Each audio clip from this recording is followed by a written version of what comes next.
Ada dua Park di Premier League yang karirnya bagaikan langit dan bumi. Yang pertama adalah Park Ji-sungnya Manchester United dan yang satunya lagi Park Chu-yongnya Arsenal. Terus kenapa Chu-yong bisa gagal? Chu-yong tiba di Arsenal pada 2011 dengan nilai 5,85 juta pound. Banyak yang terkejut dengan transfer ini karena Chu-yong awalnya akan pindah ke Lille. Tapi Arsene Wenger merasa kalau Chu-yong akan menambah kualitas lini serang Arsenal. Akan tetapi penilaian Wenger tidak sepenuhnya tepat karena total Chu-yong hanya main 7 kali untuk Arsenal dan mencetak 1 gol. Tentu ini bukan salah Chu-yong semata. Toh yang menyebutnya punya kualitas justru tidak menurunkannya di pertandingan. Lebih gilanya lagi, Chu-yong cuma main sekali di Premier League. Itu pun hanya 7 menit. Dalam laga melawan Manchester United tersebut, Daily Cannon menyebut kalau tugas Chu-yong cuma satu, meningkatkan penjualan jersey Arsenal di Korea Selatan. Chu-yong kemudian dipinjamkan ke Celta Vigo pada musim 2012-2013 dan main di 26 pertandingan dengan mencetak 4 gol. Di musim selanjutnya, ia dipinjamkan ke Watford yang main di divisi Championship, namun hanya main 2 kali karena cedera yang berkepanjangan. Pada 30 Juni 2014, Chu-yong dilepas Arsenal. Ia lalu menandatangani kontrak dengan durasi semusim bersama kesebelasan Arab Saudi, Al-Shabab. Gagal di Arab, Chu-yong akhirnya kembali ke klub yang membesarkan namanya, FC Seoul. Bersama FC Seoul, ia kembali bermain secara reguler, meski belum bisa menemukan kembali ketajamannya.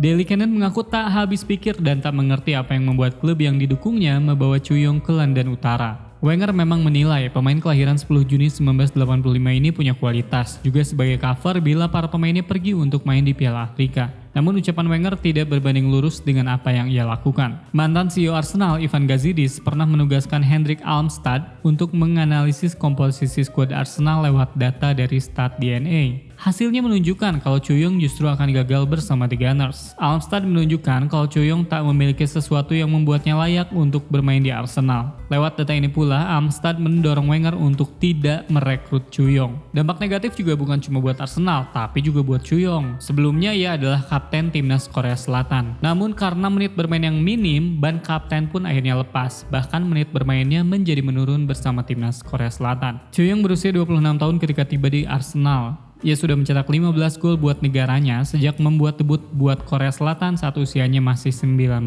tahun.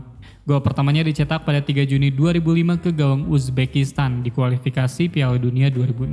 Setelah pindah ke Arsenal, Chu-yong mencetak 9 gol tambahan sekaligus terakhir.